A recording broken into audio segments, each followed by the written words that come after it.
views and opinions expressed do not necessarily reflect those of Access Fort Wayne, the Allen County Public Library, or any other supporting groups. If you'd like to produce a show, call us at 260-421-1250.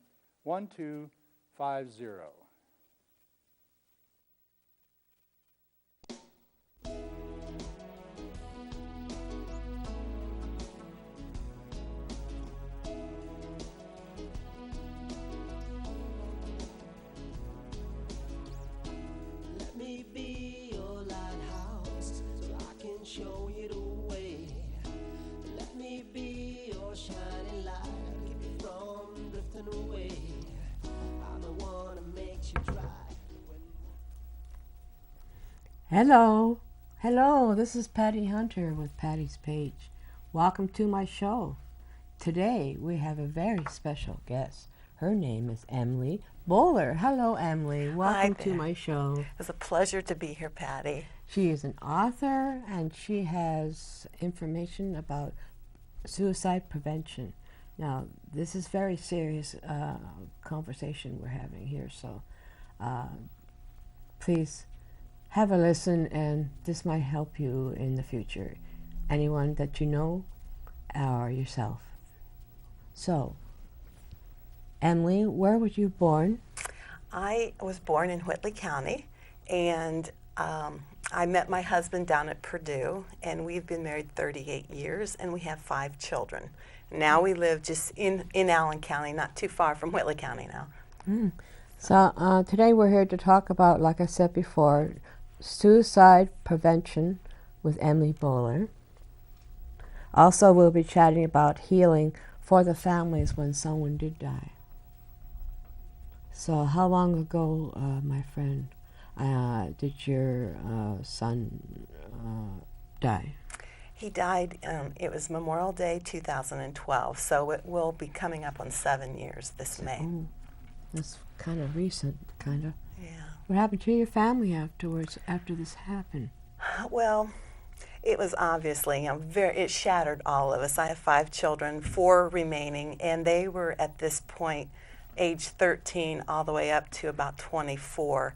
And so it was hard on all of us, actually. And one thing we did before the funeral, we went to our counselor, and he said, the main thing you have to, because we wanted a game plan, because we, how do we get ourselves back together? How do we help the children and what they're going through? Because, everybody grieves at a different way. And he said, don't put pressure on anybody to grieve a certain way. Like my husband went back to work immediately, and he went to church immediately. He was able to just be very social, and I withdrew, but we gave each other grace, in how we processed it, and the children too. Because it's, Kay Warren, she said one time they lost their son to suicide in about 10 months after our son Daniel died. Oh. And Rick Warren wrote The Purpose-Driven Life. That's who Rick and Kay are. And Kay Warren has said something very profound, I think. When you're talking about grief, it's like being on a tour bus. If you're sitting on one side of the bus, you may be seeing the mountains. And on the other side of the tour bus, you're seeing maybe the rivers. And then according to where you're sitting on the bus, say the person who died maybe is sitting on the front seat. And maybe the person taking care of that person was sitting right beside them. Mm-hmm. So they're going to have a different perspective, the caregiver versus someone in the back of the bus who may be seeing the mountains, and he never even saw over here what everybody else was seeing, the rivers. Yeah. So everybody has a different perspective on the bus, and so everybody grieves differently. Well, did your husband finally accept? Yes, it was, it's been, 70? The death of a child in and of itself is hard because it takes parents, and this is just a general, number, but at least 8 years to heal from the death of a child. And then you add suicide on top of that, and it's a very complicated bereavement because there's so many layers to it.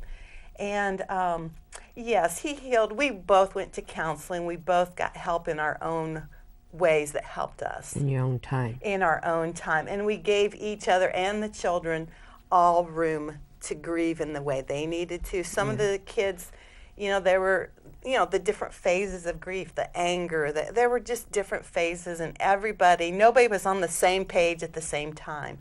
And so, I've heard that's what breaks a lot of families apart, especially marriages after the death of a child.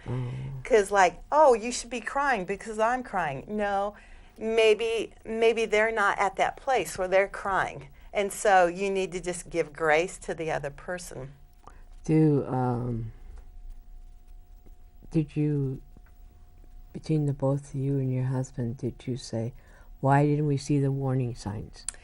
Actually, we saw the warning signs because he had attempted suicide, about 3 or 4 years prior to this. And he was in a very depressed state that weekend. And on Friday, I even heard him on the, he was trying to call for help. He was trying to call his counselor. It was a clinic where they were giving out his medications. And they were short-staffed, and it was going into Memorial Day weekend, and they did not have anybody available to see him. And I got a letter actually in the mail after his death. It was a letter to all the patients that they were short-staffed and it might be a while to get in. So I did get him in to see my counselor, but it was on a Wednesday morning. That was his first available appointment he had. And this was on late Sunday night, Memorial Day morning, that he died. And it was, you always think, even when someone's talking about suicide, at least I was this way as a parent. Even though he had attempted suicide, even though he was very sad, very depressed that weekend, I really didn't think he would do it. And that's the thing most people are in denial of, that they would actually do it. And so that was, to me, the biggest shock, that he actually did it. And when I found out, it was just like, it just hit me. He did it. It never even crossed my mind that he would actually do it, even though he talked about it, even though... You've heard about other people dying. It happens to other people, but not to our family. And so that, I think, was the biggest denial for me, was that, well, it happens to other people. That's their story, but it won't happen to our family. And... So you had trouble accepting what had happened to your son for a while? How long did that take? Actually, my biggest trouble, I knew he had died. I mean, that was obvious. But the accepting part, there were two things that was hard for me to accept. Number one, that he would actually do it. That was really hard for me to accept. And number two is, it was really hard for me to accept the fact that I myself then went into a deep depression. And that was the hardest for me. That it's a normal response. It is, but I've been in and out of depressed episodes in my life. Different things happen or whatever, but not to the extent of what I experienced when Daniel died. And it was a major depression. And I later heard that if you lose the desire to brush your teeth, that's usually a telltale sign of major depression. And I was at that point, I was just very apathetic. I didn't care how I looked. I didn't care to get out of bed in the morning. It was, my legs felt like bags of sand. And I think for me, that was the hardest part for me to accept. And my children and my husband, they had never seen me that deep of depression. And that was hard to accept, that it's like, oh, depression happens to other people, but not me, Every human being on this earth can go through depressions, being good, being bad. It's like a wave, Exactly. They say, I learned this at the Conference on Mental Health in the Church that Rick and Kay Warren hosted, that 5 to 20% of the United States population get the flu in any given year. 27% experience some degree of mental illness in any given year. But why? The brain is an organ, just like any other Changes brain. With the earth Our heart. No, it's, there's a lot of factors. It can be maybe we're malnourished. We're just not getting the nutrients we need. Properly. We're not eating properly. Exercise, lack of exercise plays into well, I it. guess that's me. Isolation makes mental illness worse, and so if you're in a situation, maybe you move to a new state and you don't know anybody in your town, and so isolation increases mental illness. So there's a lot of factors. It's Grief. a chemical imbalance also of the brain. If your brain's not producing Right. enough, like with me, I'm bipolar, and when my papa had died of natural causes, I went into a very deep depression. But I found myself climbing out of it because I had put my strength onto the Lord, God Himself. I phoned my husband right after I started getting out of it. Then I phoned my doctor and I phoned my church. Good, yes. And I went to get help. Yes, that's the crucial part, is reaching out for help from other people. Because when I found out, I was by myself when I found out my papa had died. So I just imploded. Yeah. And I went off my meds for a couple of days, and that got worse with the depression and stuff. But I've been catching myself up and down, even with my medicine. I've been finding I get a little bit depressed now and then. But the medicine does regulate the chemical in my brain so I can be able to think clearly. Mental illness has nothing to do with someone's going crazy or anything, that they can be intelligent, creative, normal way of thinking, but the emotions are the ones that are being, what's that word? Affected by lack of a chemical in the brain. Now, I don't know why your son had died by suicide. Did he have diabetes or something? Yes, he at age 11 he was diagnosed with type 1 diabetes. Now that's the kind of diabetes that a lot of children get diagnosed with. It's where they don't produce, their bodies do not produce any insulin at all, and so that was at age 11. By the time he was about 15, the junk food is just so prevalent in our culture. Everywhere he went, it was candy, pizza everywhere as a teenager. And when he would eat a lot of junk food, it would affect his blood sugars. And when his blood sugars went high, he would get what's called a medical delirium. And it was the same symptoms of hallucinations and psychosis. I got that myself. Do you? When I found out I was diabetic, I forgot to take my medicine for the diabetes one time. I always went delirious because the sugar level was over 400 instead of only being 120. Weird. Yeah. When his numbers were over 350, it was, we could always tell. We could always start seeing the pattern. If he would have a major junk food binge of any kind, we always knew, fasten our seatbelts, we're coming in. Did he take meds or insulin?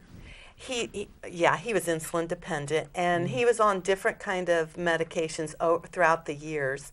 He had a lot of severe reactions to some of them, so we had to, quit the medications. And then at the end, he was put on an antidepressant that some of these medicines, especially for children and teens, they're the psychiatric medicines, they have a black box warning where they increase the risk of suicide for children and teenagers. So, parents especially need to be very, very cautious in what they give them. And what they, that their children get, and research those particular drugs and make sure they're safe, make sure they don't increase the risk of suicide. But it was called, what he had is called metabolic encephalopathy. It's really the long name of it, but basically when his numbers went over 350.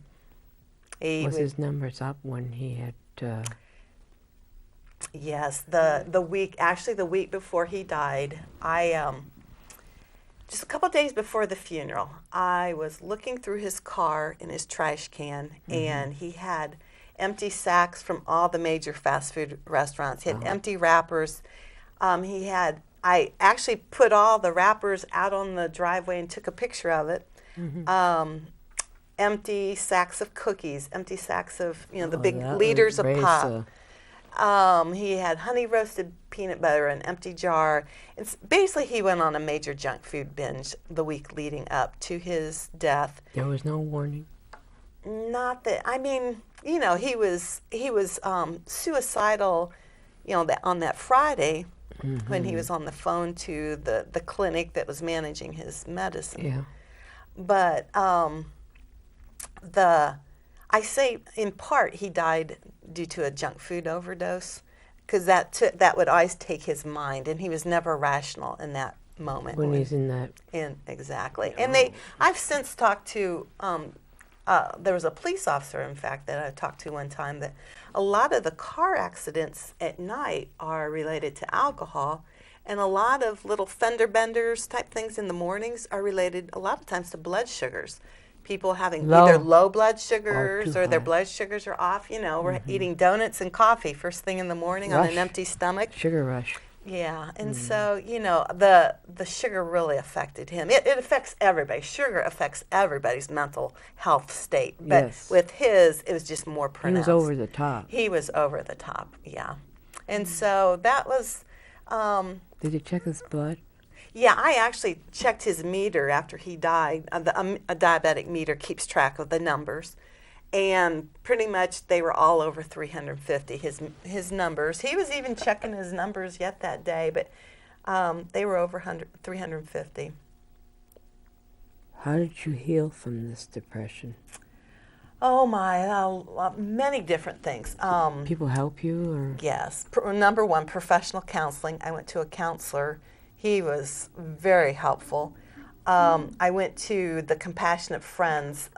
Every town in the United States has a chapter of the Compassionate Friends. They are a support group for parents who have lost a child to cancer, car accidents, suicide. That was very supportive. I went to the Grief Center out there on Homestead Road.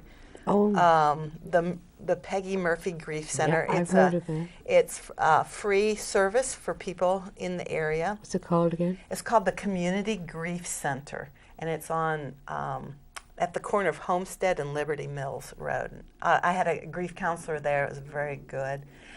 Friends. I had friends who would just continue to reach out to me, even though I went into isolation. They would get me out for walks. And they would get me out to do things. I really didn't have the energy to go out in public a lot and to put on my makeup. But, I just didn't have the energy. It was easier for me just to stay home, the comfort of my home, and not interact with people. But it was the interaction of the people I needed. So I had people who would reach out to me. My neighbor, she would go on walks with me. Just all in my church, even though I did not go to church. I went to church that first summer, but after that, it was just too hard for me to go, to be around a lot of people. No, I think just the crowds of people. And close. I just needed some personal space, no, I didn't need anybody asking me questions at that point. And when people would come up and ask me questions, at that point, I was not ready to talk. In fact, that entire first year, I said he died by complications of diabetes. In a way it was. In a way it was. So it was, a little bit of a truth there. Yeah. But I could not say the S word. I could not admit to other people that he had died by suicide. And that took a year for me to get to the point that I could talk about the S word. Yeah. And another thing, lots of people, even though I wasn't at church, even though I was backing away from social activities, people continued to pray for me. They continued to bring cards or send cards. God is with you. God is with me. God healed me. I say God, He heals broken hearts. And all I can say is, the Lord has just healed my heart. It's been almost 7 years, but it's... Still, in a way, fresh in a way. Yeah. Yeah. The first year, I think I was in shock most of that year. And then denial. And then denial. Then angry. Yes, I And went then through all of acceptance. those. Yes, Yeah. and I was mad at my son. I mean, why did you do this to our family? I mean, you know. Oh, yeah. It just, it's the when I anger saw part. how the other children, how it affected, they were young adults. They were going to their careers, and it was hard for them to be able to go into a career. This just happened. Their brother just died, and so I was, you know, there was anger there. How could you have done this to our family? I grieved the loss of my son. There's so many different emotions that go with it. But as long as someone is with you. Oh, yes. That's good.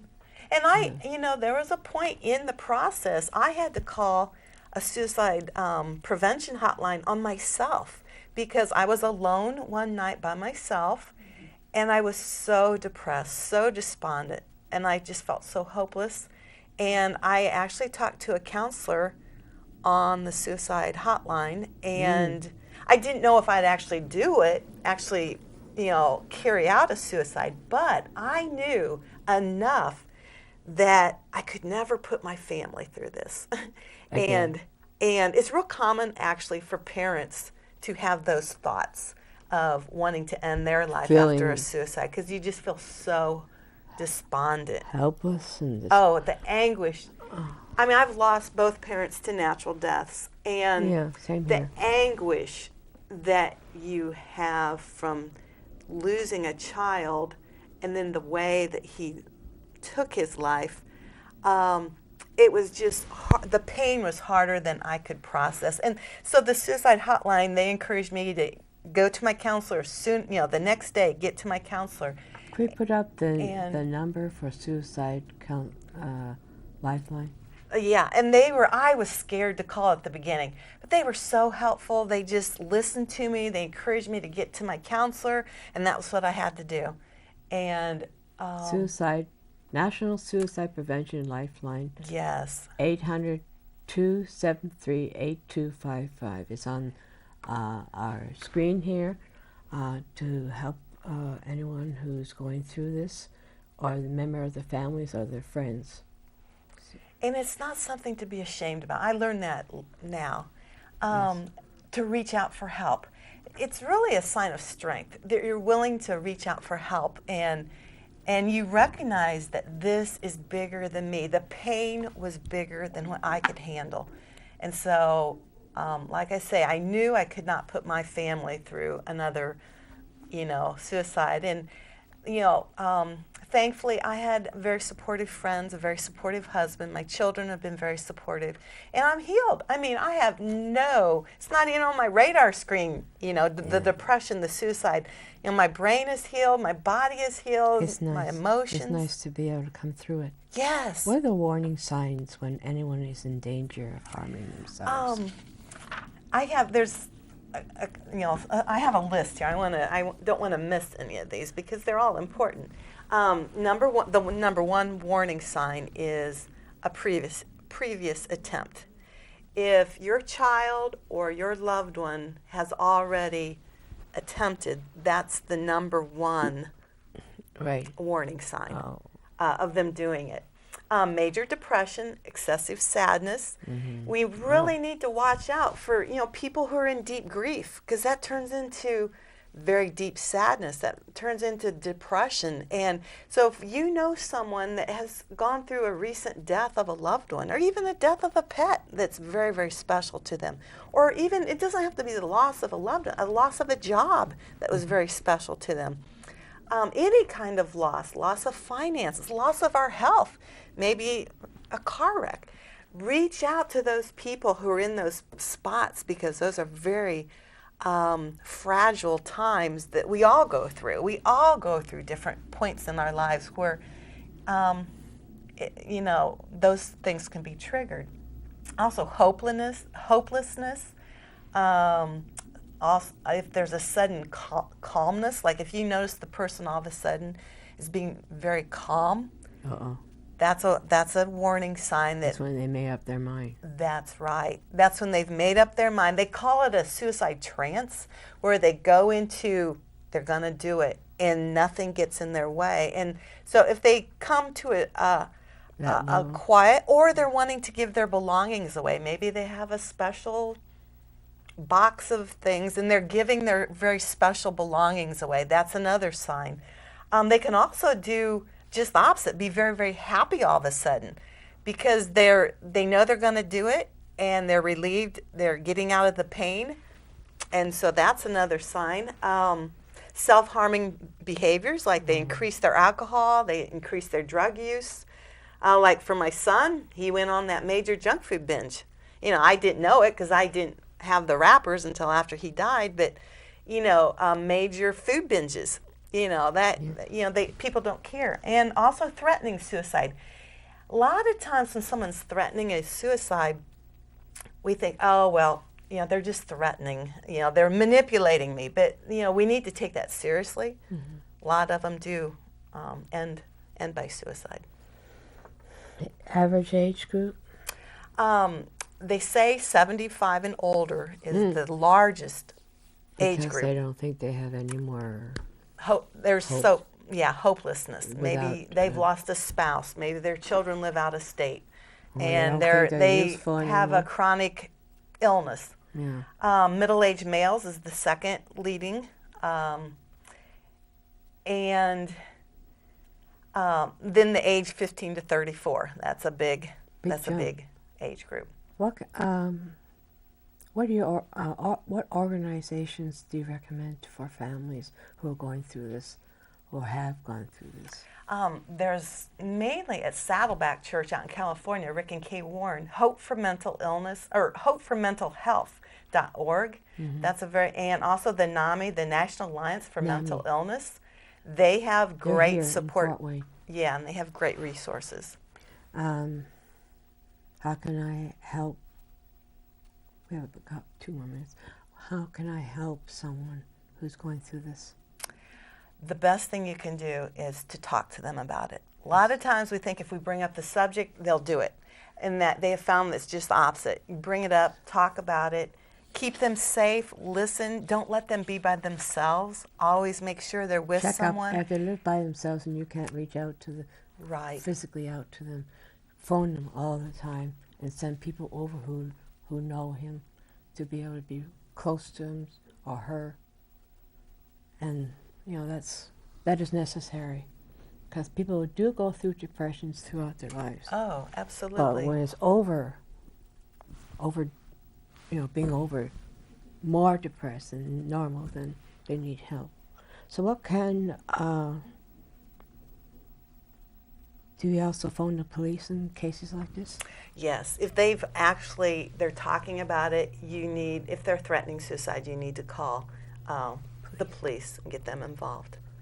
And make sure you are safe, you know. That they won't include you in this suicide. So what would you like to say to my audience to share your thoughts about what happened here? I think, you know, we need to recognize the brain is an organ, just like any other organ, and it can get sick. And it also has the capability to heal. Yes. And suicide is not the solution to a problem. You know, if you or someone is feeling suicidal, you know someone, encourage them to reach out for help. And that's the main thing. The brain can heal with proper care, proper treatment, proper nutrition, exercise. It's not a depression, any of this, the mental illness. The brain can heal, and we don't always have to be in that dark spot. Yes. Well, she's also an author. Which one? What? Anyone? Anyways, we'll speak about this the next time she comes on my show. There you go. There you go. Speak about her book. She's author Starved to Obesity. Whatever. Obesity. Starved to Obesity. Anyways, it's a good book. It's recommended by Rudy Cashman, Dr. Rudy Cashman. And so we'll talk about that next time. Catch you later. See you next week. This is Patty Hunter, Patty's Page. Thank you. Godspeed, my love, until we meet again. You're always in my heart and every dream. Don't let